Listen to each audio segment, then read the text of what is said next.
avec ce chant avec lequel nous venons de terminer, qui pose la question de comment être purifié, comment recevoir la vie. C'est vrai que au cœur du témoignage ou au cœur de toute la foi, quelle qu'elle soit, on a toujours ce parcours de comment être sauvé, comment apaiser sa conscience, euh, comment être en paix intérieurement. Et ce qui est bien pour nous chrétiens, c'est que cette question a été résolue, contrairement à d'autres endroits où on n'est jamais sauvé. En Christ, nous pouvons proclamer le salut. Parce qu'il ne s'agit pas de ce que nous avons fait, il s'agit de ce que le Seigneur a accompli pour nous. Et voilà, c'est un peu ça le sens de ce week-end de Pâques où nous venons pour nous placer devant l'œuvre de Dieu, devant l'œuvre de celui qui a tout réalisé. Et donc, deux textes ce soir pour introduire mon message. La Bible dit dans Matthieu, le premier texte c'est Luc 23. Nous allons lire à partir des versets 33 à 42. Évangile de Luc, chapitre 23, versets 33 à 42. Et puis, nous ajouterons à cette première lecture la deuxième qui se trouve dans l'Épître aux Hébreux, au chapitre 5, versets 6 à 10. Je commence par Luc. Il est écrit: Lorsqu'ils furent arrivés au lieu appelé Crâne, ils le crucifièrent là, ainsi que les deux malfaiteurs, l'un à droite, l'autre à gauche. Jésus dit: Père, pardonne-leur, car ils ne savent ce qu'ils font. Ils se partagèrent ses vêtements en tirant au sort. Le peuple se tenait là et regardait. Les magistrats se moquaient de Jésus, disant: Il a sauvé les autres, qu'il se sauve lui-même, s'il est le Christ, l'élu de Dieu. Les soldats aussi se moquaient de lui, s'approchant et lui présentant du vinaigre. Ils disaient: Si tu es le roi des Juifs, sauve-toi toi-même. Il y avait au-dessus de lui cette inscription: Celui-ci est le roi des Juifs.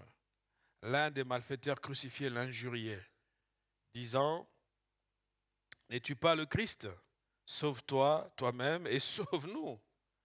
Mais l'autre le reprenait et disait: Ne crains-tu pas Dieu, toi qui subis la même condamnation? Pour nous, c'est justice, car nous recevons ce qu'ont mérité nos crimes. Mais celui-ci n'a rien fait de mal. Et il dit à Jésus: Souviens-toi de moi quand tu viendras dans ton règne. Deuxième texte, c'est l'Épître aux Hébreux qui nous le dit au chapitre 5, versets 6 à 10. La Bible dit: De même, il dit encore ailleurs: Tu es le sacrificateur pour l'éternité, selon l'ordre de Melchisédek.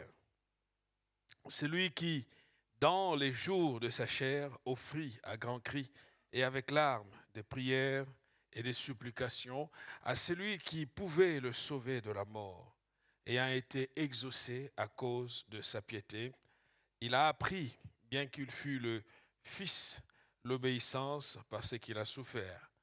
Après avoir été élevé à la perfection, il est devenu pour tous ceux qui lui obéissent, l'auteur d'un salut éternel. Dieu l'ayant proclamé souverain sacrificateur selon l'ordre de Melchisédek. Deux textes que j'ai voulu pour simplement nous faire arrêter notre attention sur les cris qui ont donné la vie. Et s'il y avait un thème à donner, donc j'appelle mon message des cris pour la vie. Des cris pour la vie parce que la croix n'a pas été une promenade.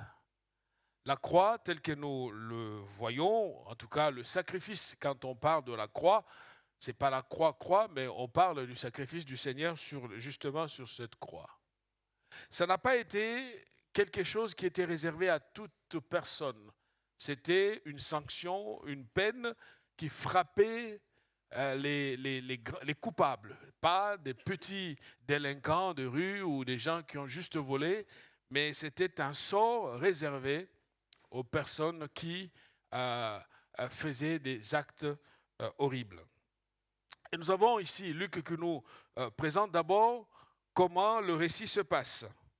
Luc nous rappelle qu'ils arrivent à l'endroit appelé le crâne, et à cet endroit-là, c'est ce lieu-là où tous ceux qui étaient condamnés devaient être crucifiés. Et on nous rappelle de ces deux malfaiteurs qui étaient l'un à gauche de Jésus et l'autre à sa droite, et tous deux étaient là, eux, comme le dira l'un d'entre eux en disant, pour nous ce n'est que justice, mais cet homme n'a rien fait. Et tous ensemble arrivent sur ce lieu, et Jésus monte sur la croix.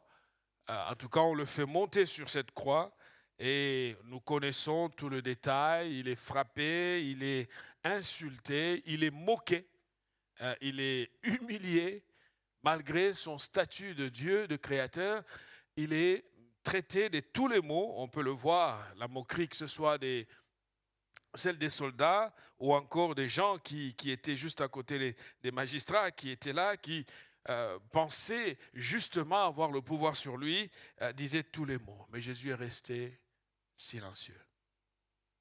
Il est resté silencieux si ce n'est qu'au moment où il va expirer, en tout cas il va rendre l'âme, qu'il va crier à Dieu en disant « Mon Père, pourquoi m'as-tu abandonné ?» Frères et sœurs, cela m'amène à voir ensemble avec nous pourquoi justement il est mort. On peut trouver beaucoup de raisons sur la mort du Seigneur, mais pourquoi réellement Jésus est-il mort sur cette croix de Golgotha? Le prophète Ésaïe en son temps disait déjà au chapitre 53, verset 5, et le verset 6 aussi, on peut rajouter, le prophète pose la question justement de pourquoi Christ a souffert. Il dit, mais il était blessé pour nos péchés, brisé pour nos iniquités.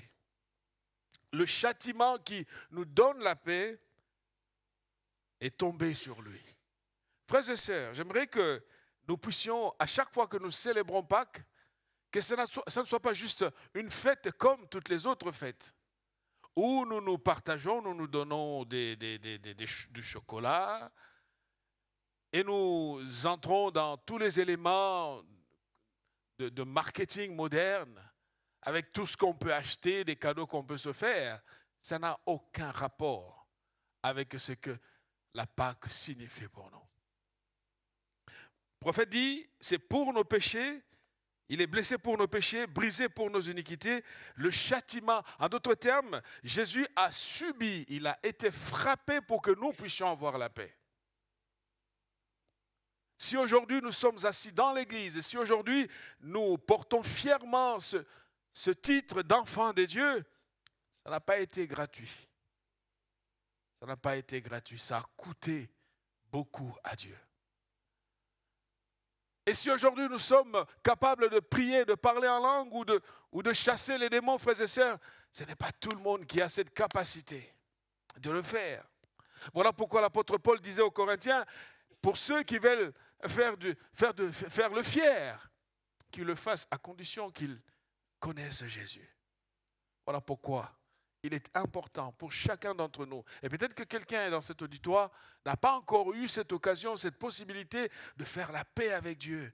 J'aimerais te dire que sur la croix, Christ a subi la sanction qui t'était destinée. Il a porté la souffrance, le poids, les problèmes qui auraient dû être sur toi. Parce que vous savez, Dieu n'a pas changé. Dieu est le même. Dans l'Ancien Testament comme dans le Nouveau Testament, il n'y a pas de changement. Dire que le Dieu de l'Ancien Testament n'est pas le Dieu du Nouveau, c'est complètement être à côté du sens biblique. Ce qui change, c'est qu'entre les deux, Christ est arrivé. Le châtiment qui nous donne la paix est tombé sur lui, dit le prophète, et il continue en disant, et par ses meurtrissures, en d'autres termes, il a été blessé, frappé par tout ce qu'il subissait comme coup, comme injure, comme bousculade de la part de toutes ces autorités. Tout cela avait engendré, occasionné des blessures. La Bible dit, par ses meurtrissures, c'est là que nous sommes guéris. Même l'âme qui se perd dans le péché, une vie qui n'a plus de sens. Christ nous donne le sens. Le prophète continue en disant, chacun suivait sa propre voie. Nous étions errants comme des brebis. Et chacun suivait sa propre voie. Et l'Éternel a fait retomber justement sur lui l'iniquité de nous tous. Il a été maltraité. Il a été opprimé. En d'autres termes, à chaque fois qu'il y a Pâques, il faut se rappeler que ce qui me donne la joie a occasionné la souffrance de Dieu. Ce qui me donne la liberté n'est jamais gratuite. Si nous sommes libres, c'est parce que Dieu a pleuré, parce que Dieu a souffert, parce que Dieu a offert. Voilà pourquoi l'apôtre Jean dit, Dieu a donné son Fils unique. Le seul qu'il avait, il l'a donné pour toi et pour moi. Le prophète continue en disant, et il n'a point ouvert la bouche. C'est ça qui est très intéressant. Combien de gens passent à côté de la promesse en faisant valoir son droit ou en faisant valoir ses droits. Jésus est resté calme, semblable à un agneau qu'on mène à la boucherie, à une brebis muette devant ceux qui l'attendent. Il n'a point ouvert la bouche. Pourquoi n'a-t-il pas ouvert sa bouche? Parce qu'il pensait à toi, parce qu'il pensait à moi, parce qu'il pensait à nous. Parce que s'il avait répondu, la mission ne se serait pas réalisée. Mais en refusant de répondre, il pensait à ta paix, il pensait à ta délivrance, il pensait à ta liberté. 4 choses que je voudrais partager avec nous sur la mort de Christ. La première chose, c'est que si Christ est mort et qu'il a crié en mourant, c'est pour nous donner, c'est pour nous justifier. La justification, c'est peut-être le point de départ de tout ce que nous pouvons dire, nous, en tant que chrétiens. La justification. Romains dit ceci, au chapitre 5, verset 9. L'apôtre Paul dit dans Romains, « Mais en ceci, Dieu prouve son amour envers nous. Son Fils unique est monté sur la croix, et cette mort de la croix est justement l'expression de l'amour de Dieu envers nous. » Romains chapitre 5, verset 9. « Lorsque nous étions encore pécheurs, Christ est mort pour nous. À bien plus forte raison, maintenant que nous sommes justifiés par son sang, nous serons sauvés par lui de la colère. » La justification, en fait, c'est un terme juridique, c'est un terme de droit. C'est un terme qui rappelle le tribunal de Dieu.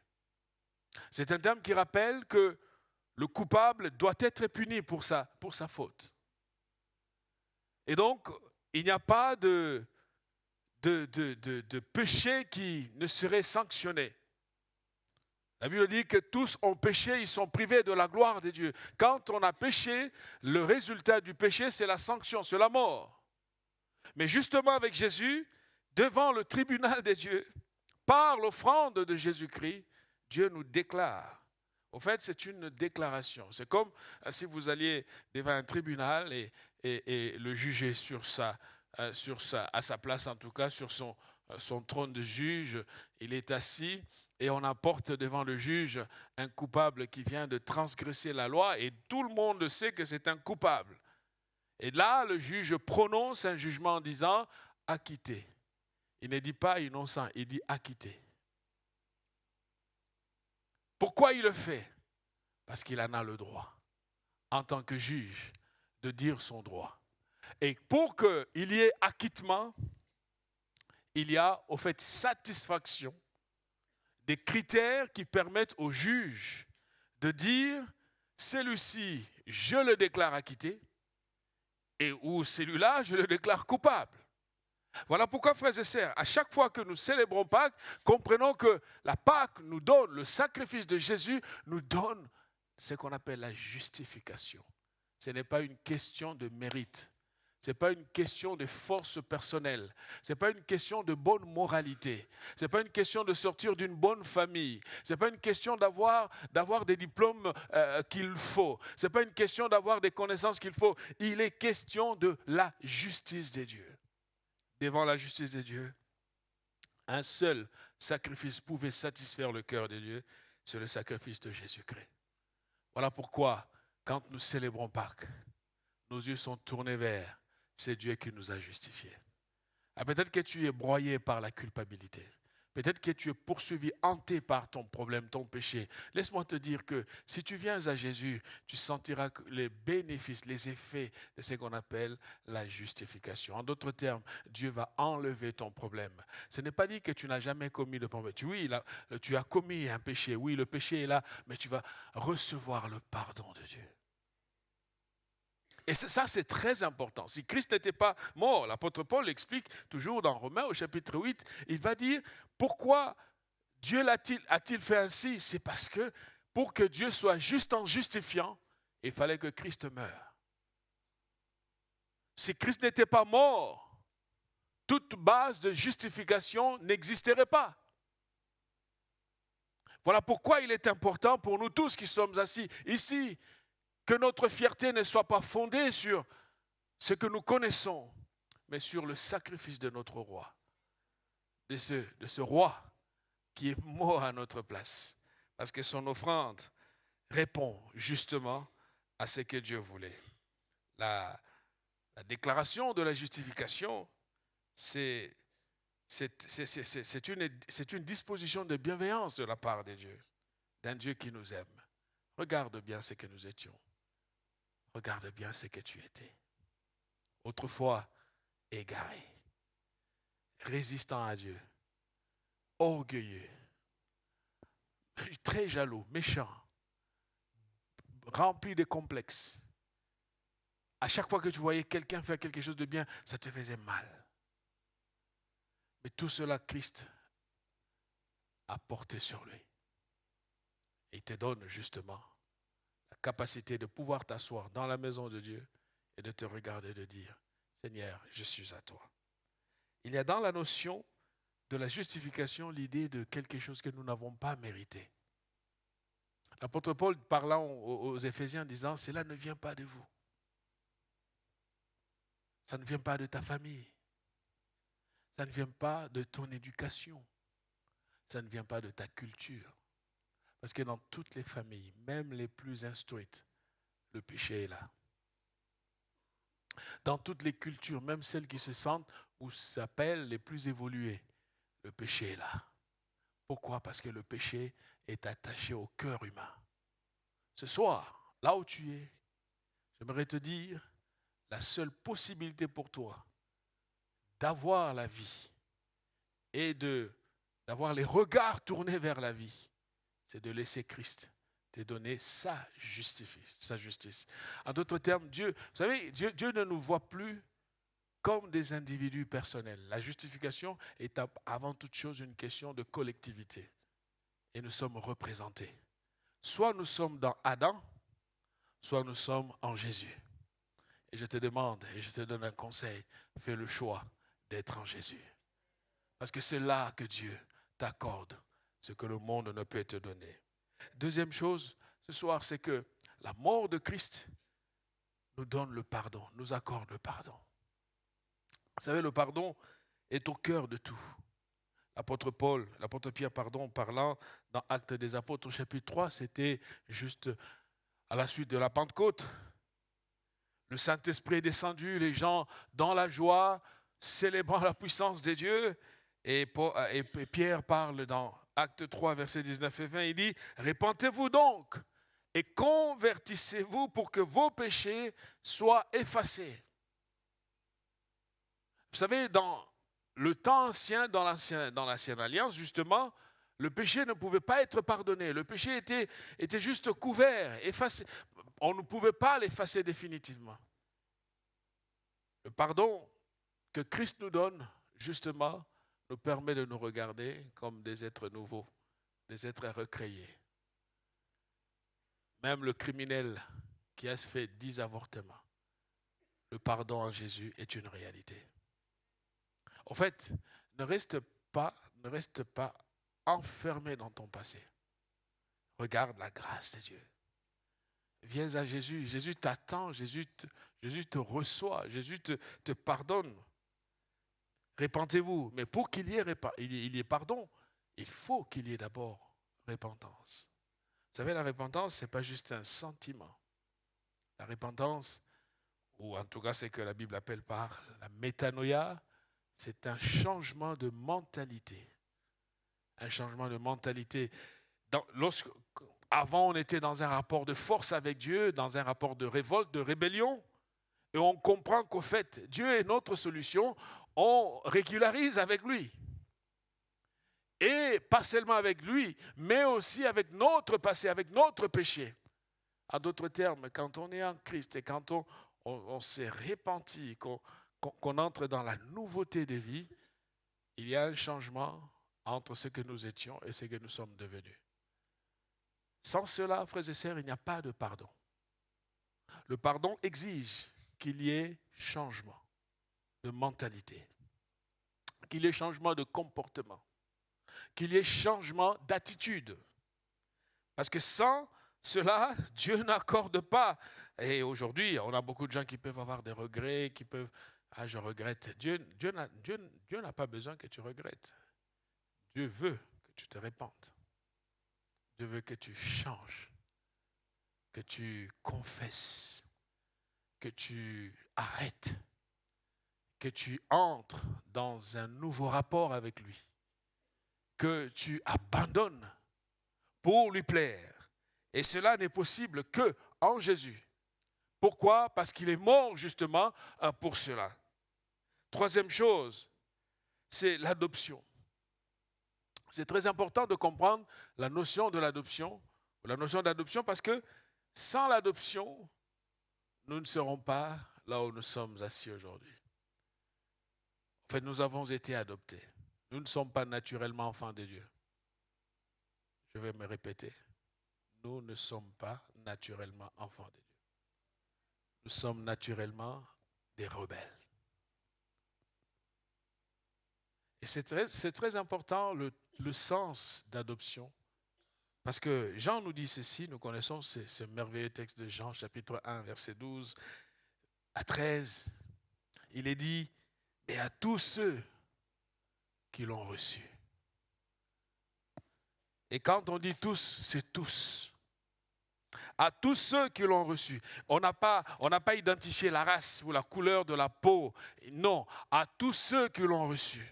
On n'a pas parlé des origines, il n'y a pas une question d'arrière-plan, il n'est pas question d'autres religions, d'autres foi. Non, à tous ceux qui l'ont reçu.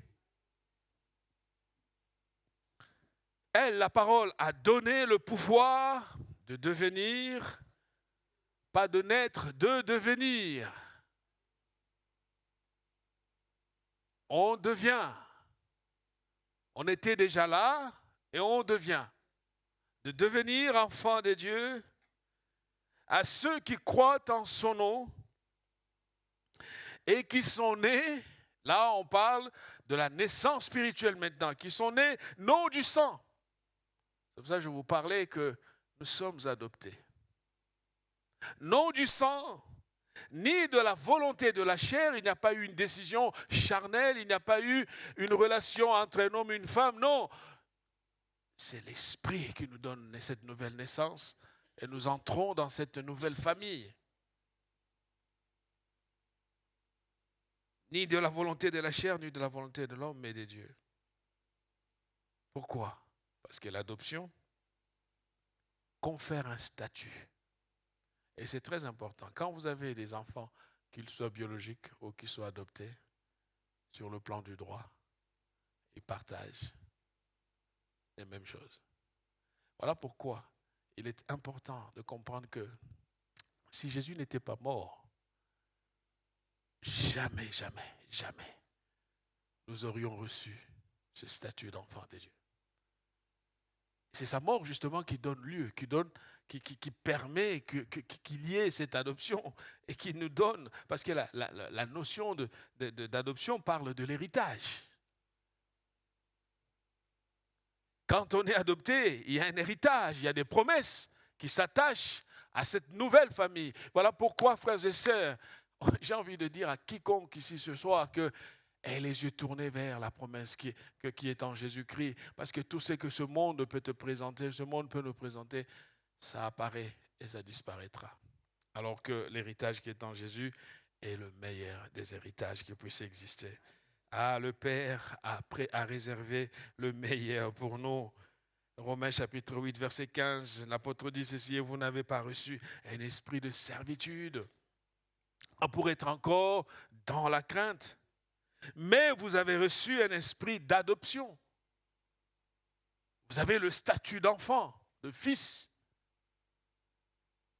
Vous avez reçu un esprit d'adoption par lequel nous crions Abba. Et l'enfant adopté, l'enfant biologique appelle papa, papa. Et vous vous rendez compte de tous ces privilèges qui sont à notre disposition, justement. S'il n'y avait pas eu de sacrifice de Jésus, on n'aurait jamais accès à ce grand trésor, à cet héritage qui est mis à notre disposition. Verset 16, la Bible dit: et l'Esprit lui-même rend témoignage à notre esprit que nous sommes aussi héritiers. Un adopté est aussi un héritier. Et c'est très important. Voilà. Ma sœur, mon frère, en Christ, nous avons fait le bon choix. Le bon choix. N'écoute pas les sirènes de la vie, n'écoute pas les mensonges des temps, n'écoute pas les mensonges du diable. Tu es héritier. Tu es héritière de Dieu. Somme d'héritiers. Paul continue en disant: et co-héritier de Christ. C'est-à-dire que tout ce que le Christ a reçu de Dieu, nous le recevons avec lui. Nous sommes des co-héritiers. Quel merveilleux statut. Quelle formidable bénédiction. Alors sur la terre, peut-être que je n'ai pas d'autres héritages, je n'ai pas de belles voitures, je n'ai pas de belles maisons, mais la terre ne dure qu'un temps. L'éternité que Dieu nous réserve n'a pas de commune mesure avec ce que ce monde nous propose. Oui, frères et sœurs, nous sommes des co-héritiers de Dieu. Pour entrer dans cette dimension de co-héritier de Christ, Jésus, justement, il a crié, il a pleuré. Comme nous dit l'Épître aux Hébreux, il est entré pour présenter son offrande avec des grands cris. Cris de déchirement, mais cris pour donner naissance. C'est comme une femme qui donne naissance à un enfant, on sait comment ça s'accompagne. Il y a des cris de douleur, mais ces cris-là sont indispensables pour que la vie arrive, pour que la vie soit présente. L'héritage est toujours associé à la gloire. Il n'y a pas... Ces deux choses, bibliquement en tout cas, sont rattachées. Voilà pourquoi l'apôtre Paul va dire dans Romains chapitre 8, verset 29, et nous connaissons bien ce texte, il dit, 29 à 30, il dit: car ceux qu'il a connus d'avance, il les a aussi prédestinés à être semblables à l'image de son Fils, afin qu'il soit le premier-né d'un plus grand nombre de frères. Et ceux qu'il a prédestinés, il les a aussi appelés. Et ceux qu'il a appelés, il les a aussi justifiés. Et ça ne s'arrête pas là. Et ceux qu'il a justifiés, il les a aussi glorifiés. J'aimerais te dire que là, quand Dieu te justifie, Dieu te donne aussi la gloire.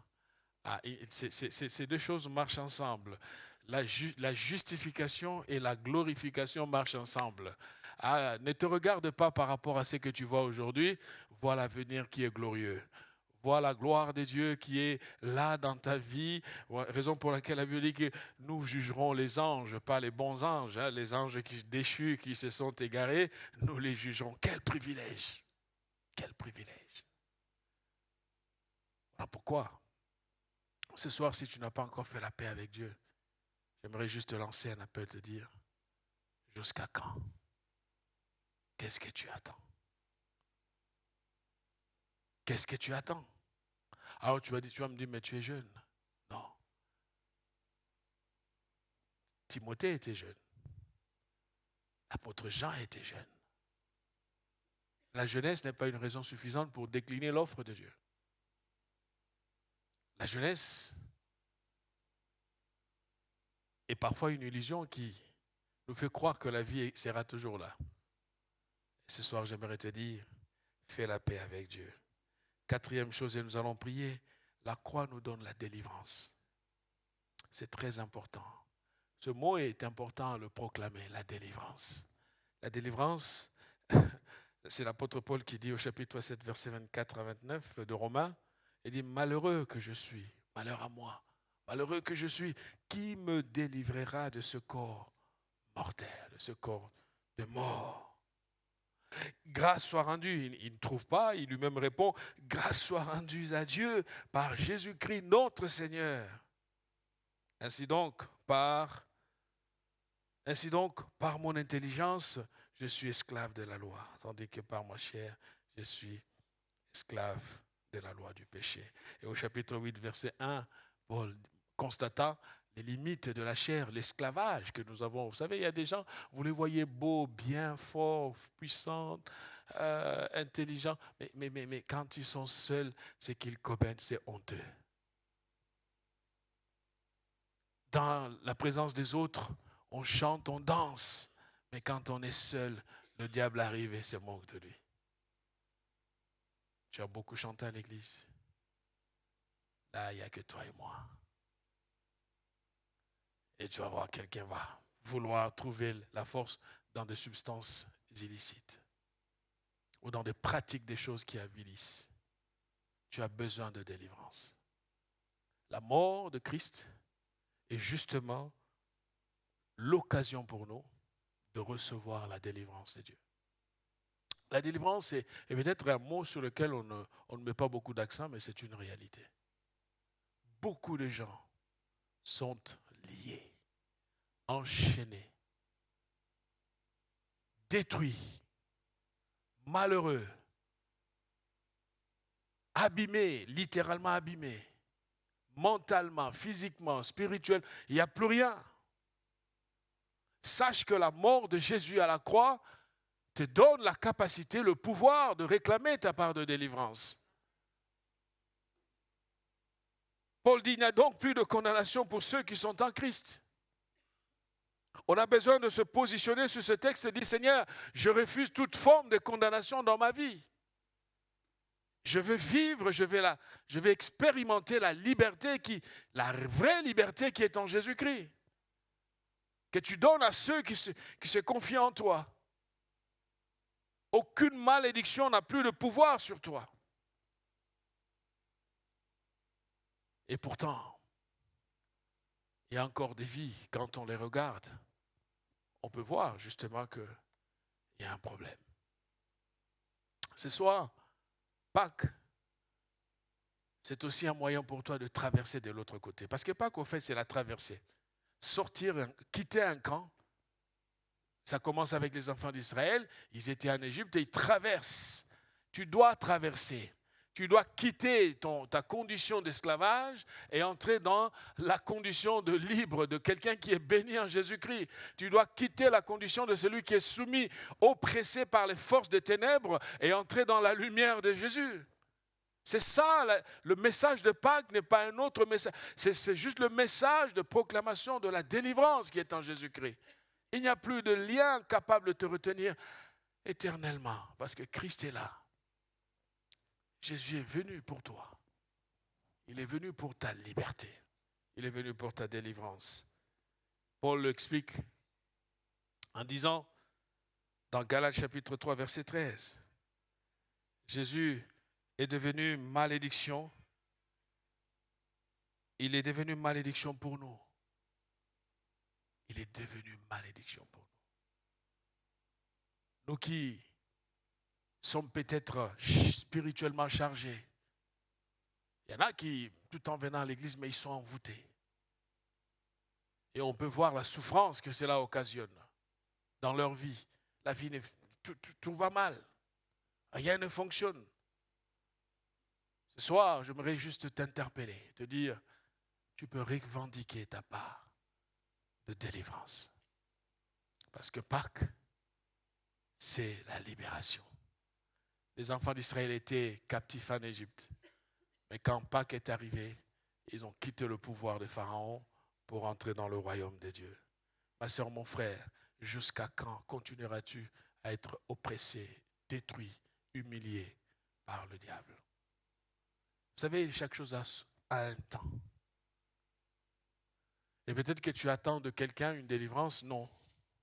Il y a des choses, il n'y a que toi qui as la capacité, le pouvoir de les changer. De dire, Seigneur, je viens à la source. Je viens à la source. Vous savez, la bonne nouvelle en Christ, c'est que nous n'avons pas besoin d'un médiateur. Nous n'avons plus besoin de quelqu'un qui se mette entre nous et Dieu. Allons seulement, tout simplement. Allons personnellement. Ça me rappelle l'histoire de Dan, la maman de Samuel. Pendant des années, humiliée. On lui rappelait comment son corps de femme n'était pas capable de donner naissance. Et vous savez, vous pouvez avoir des organes et vous voyez que ces organes ne vous servent à rien, ne vous servent absolument à rien. Elle était rappelée à sa condition de stérile. L'argent de son mari ne suffisait pas. L'amour de son mari avait atteint à un moment donné des limites. Elle s'était dit non. À force de parler au mari, peut-être qu'il ne me comprend pas. Mon pasteur aussi ne me comprend pas. Parce que le jour où elle avait pris la décision d'aller personnellement, même le pasteur ne l'a pas compris. Amen. Même le pasteur n'a pas compris. Le pasteur dit, vous savez, il y a des moments, vous savez, les choses commencent depuis toujours. Hein? Le pasteur dit, peut-être aujourd'hui à table, elle a pris, au lieu de prendre un verre, elle a peut-être pris 3 ou 4 verres, parce que là, ça ne va pas. Et cette femme était là, en train de pleurer. Tant que tu attends que quelqu'un te sert, vas-y personnellement. Amen. On peut changer cet adage qui dit la charité bien ordonnée. Va personnellement devant Dieu. Elle est allée personnellement. Elle a prié, elle a prié, elle a prié. Elle a bouché ses oreilles en même temps. À tout commentaire.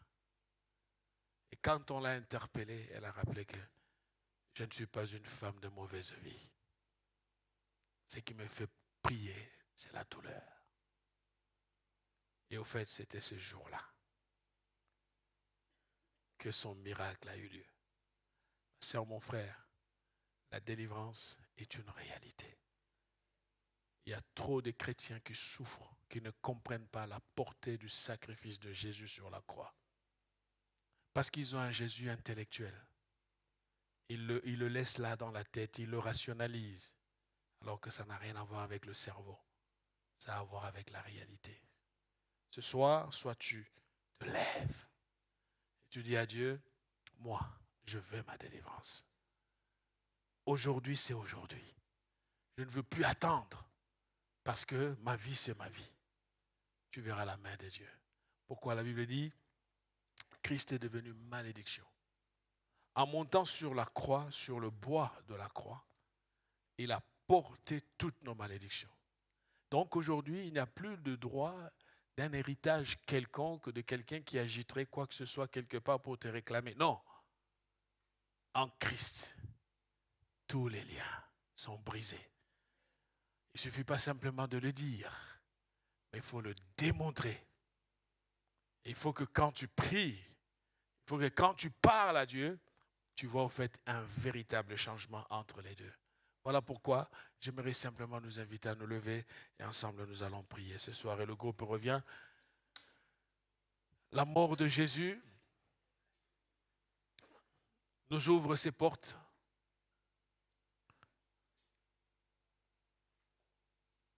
Alléluia.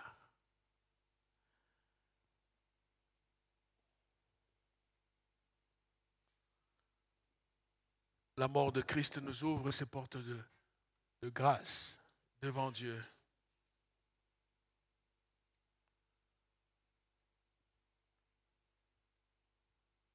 On chante un chant et puis on prie. On va chanter et ensuite on va prier ensemble. Alléluia.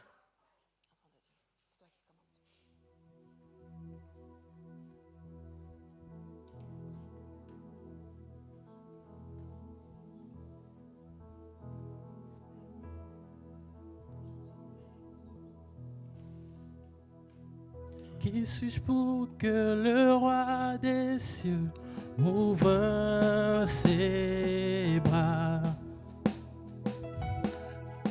et me trouver par sa grâce, son amour pour moi, son amour pour moi. Il m'a libéré, m'a été payé. Je suis enfant de Dieu, je suis à lui. Et dans sa maison, j'ai trouvé ma place. Je suis enfant de Dieu, je suis à lui. Il m'a racheté à la croix grâce insondable. J'étais esclave du péché, mais il m'a sauvé. Jésus m'a sauvé. Il m'a libéré, m'a dette payée. Je suis enfant de Dieu, je suis à lui. Et dans sa maison, j'ai trouvé ma place. Je suis enfant de Dieu, je suis à lui. Il m'a libéré, il m'a libéré, m'a dette payée. Je suis enfant de Dieu, je suis à lui. Et dans sa maison, j'ai trouvé ma place. Je suis enfant de Dieu, je suis à lui. Alléluia. Élevons nos voix, commençons à bénir le Seigneur. Élève de ta voix, bénis le roi, bénis-le, bénis-le. Tu es enfant de Dieu. Et remercie Jésus pour son sacrifice justement à la croix. C'est grâce à son sacrifice que tu peux appeler Dieu Père. Quelle grâce, quelle bénédiction. Alléluia.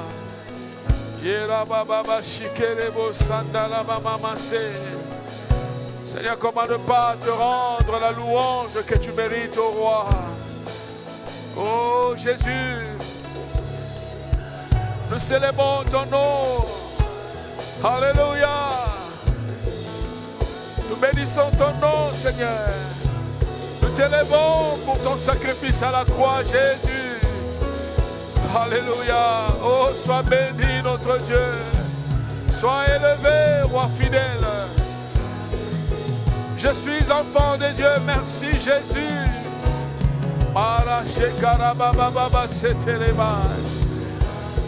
C'est toi qui nous justifie, c'est toi qui nous libère, c'est toi qui nous délivre. Ton sacrifice, Seigneur, est suffisant, ô roi. Alléluia. Nous élevons ton nom, Seigneur. Nous élevons ton nom, toi qui es mort à la croix pour nos vies, Seigneur. Merci parce que tu nous délivres du pouvoir du péché et de la condamnation de la mort. En toi, nous avons la vie, roi d'éternité. Sois élevé ce soir, sois élevé, Dieu d'Abraham. Alléluia. Alléluia.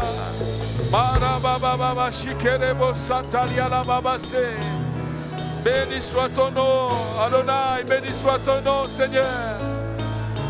Béni soit ton nom, roi d'éternité.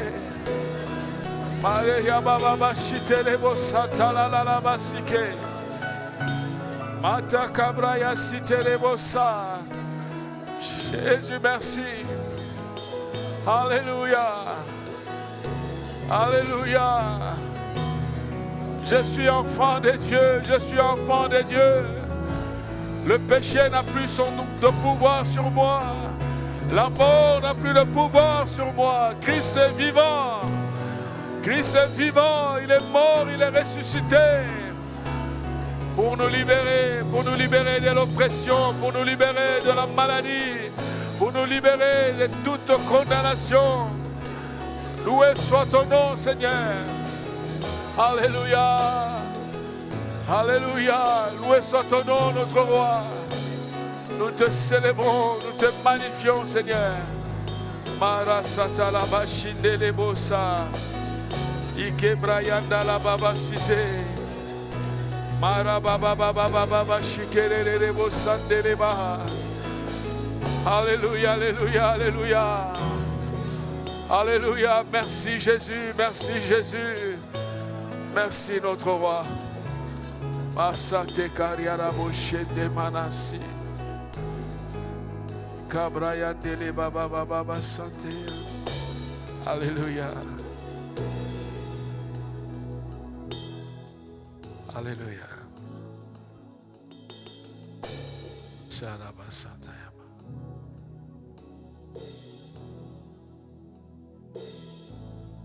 Tu vas prier maintenant pour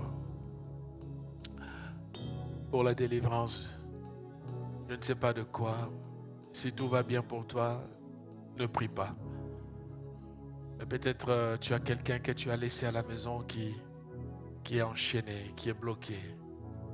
Quand on parle d'enchaînement, il y a aussi des situations peut-être naturelles qui créent aussi une forme de servitude. En priant, tu vas réclamer ce que Christ a fait pour toi. Et tu vas dire à ton problème, aujourd'hui, moi, je ne veux plus de toi. Et tu vas briser. La Bible nous donne le pouvoir de briser les forces des ténèbres. Sache que tu vas parler en étant en Christ. Et tu vas condamner toutes les manigances de l'ennemi. Toutes les forces derrière une situation qui dure. Tu vas condamner cela. Et la Bible dit que Christ est devenu malédiction pour que toi tu deviennes bénédiction. Tu vas rappeler à ta réalité ce fait, ce que la croix nous donne comme privilège. Et tu vas déclarer les bénédictions que tu veux dans ta vie. Prenons un temps de prière tous ensemble, chacun devant Dieu. Élevons nos voix, prions le Seigneur, alléluia. Seigneur, je viens briser tout arc, toute force de ténèbres qui vient créer des zizanies, des blocages dans la vie de ma maison, de ma famille, de mes enfants, de ma vie personnelle. Seigneur, je condamne au nom de Jésus. Ah Seigneur, aucune malédiction n'a le droit de dépasser, d'aller, de toucher les miens. Non, je refuse cela au nom de Jésus et je pose à l'action de l'ennemi la puissance de la croix. La puissance de la croix de Jésus. La Bible déclare que par te meurtrissure nous sommes guéris. Il n'y a plus de maladie définitive parce que Jésus a vaincu toute maladie. Ce soir, je me tiens, Seigneur, dans la présence de Dieu, dans ta présence, Seigneur, et je viens condamner toutes les activités diaboliques, sataniques, maléfiques, qui cherchent à détruire ma vie, à détruire les miens, à détruire ma maison. Je condamne l'ennemi au nom de Jésus. Au nom de Jésus, le diable n'a plus le droit, Seigneur. Ce soir sur ton église, je condamne et révoque toute puissance de ténèbres, Seigneur. Je réclame la délivrance de chacun d'entre nous. Je réclame ma part d'héritage dans ta présence, ô Dieu. Seigneur, les liens de l'ennemi n'ont pas le droit. La puissance des ténèbres n'a pas le droit. Les sorciers n'ont pas le droit. J'élève la bannière du ressuscité, la croix de Jésus. Le sang de l'agneau, le sang de Golgotha. Parce que par ton sang, ton sacrifice, Seigneur, l'ennemi a été condamné. Ce soir, en ce lieu, Père, Dans le nom de Jésus, que chacun reçoive sa part. Alléluia, que chacun reçoive sa part de délivrance, sa part de libération, sa part de guérison, sa part, Seigneur, de rétablissement. Au nom de Jésus, au nom de Jésus, des maladies, des familles, Seigneur, nous condamnons cela au nom de Jésus. Toutes les maladies héréditaires, nous les condamnons au nom de Jésus. La croix nous donne la liberté, la croix nous donne accès auprès de Dieu. Merci parce qu'il y a un héritage de gloire qui est là pour nous, Seigneur. Il y a un héritage de gloire qui est là pour nous. Seigneur, nous revendiquons ce qui nous est de droit. Et nous proclamons ce droit ce soir au nom puissant de Jésus. Sur nos maisons, nos familles, nos enfants, sur nos parents, Seigneur. Nous proclamons cette victoire du ressuscité au nom puissant de Jésus. Alléluia. Nous condamnons, nous brisons, Seigneur, l'arc des ténèbres au nom de Jésus. Marabasekerebo Shandala Baba Baba. Reka Baba Baba Sotorobo Shikeria la Baba Se. Au nom de Jésus, au nom de Jésus, nous disons à la maladie de s'en aller, de partir, de partir. Oh Dieu, pour toi l'impossible devient possible. Seigneur, tout est possible à celui qui croit. Nous révoquons la condamnation de la mort et nous bénissons le roi que tu es, le roi de nos vies, Seigneur. Alléluia. Shakarabasete. Alléluia.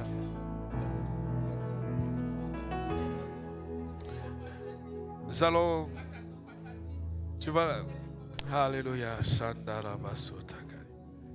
Répète cette prière si tu veux après moi. Seigneur Jésus, je te remercie pour la croix. Je te dis merci d'avoir pensé à moi. Ce soir, je reconnais que je suis un enfant de Dieu. Je suis co-héritier de Christ. Je suis appelé à la gloire. Je suis justifié. Je suis pardonné et je suis délivré. Ce soir, je vais dire à tous mes soucis que Jésus est ma solution. Je vais dire à tous les démons que je choisis Jésus, que j'appartiens à Jésus. Ma vie est à Jésus pour l'éternité. Maladie, sors de mon corps. Maladie, sors de ma vie. Guérison, viens dans mon corps. Viens dans ma vie. Au nom de Jésus. Seigneur, je te remercie. Parce que ce jour est un grand jour. Parce que ce jour est le jour de ma délivrance. Parce que ce jour est un grand jour. Je témoignerai ta fidélité. Merci Seigneur. Élève ta voix, remercie le Seigneur. Alléluia. Seigneur, merci parce que tu es ma forteresse et mon appui, mon Dieu. Merci. Merci parce que plus rien ne peut me retenir, me bloquer, Seigneur. Merci mon roi, merci Seigneur. Ebraya kaba seta la mamaresa. Ikabo shanda la bababa seterebo. Maresa kaya bababa shikerebo. La croix est notre force, la croix est notre liberté. Seigneur, merci. Ramaye kaba shikerebo. Maseta la la la la ba shikerebo. Marababo seterebe. Alléluia, alléluia. Oh roi, merci, merci. Merci notre Dieu, merci roi de gloire. Nous élevons ton nom, Père éternel. Nous magnifions au Seigneur. Yebraya shikere manasa. Alléluia. Alléluia. Béni soit ton nom, Seigneur. Amen. This is life.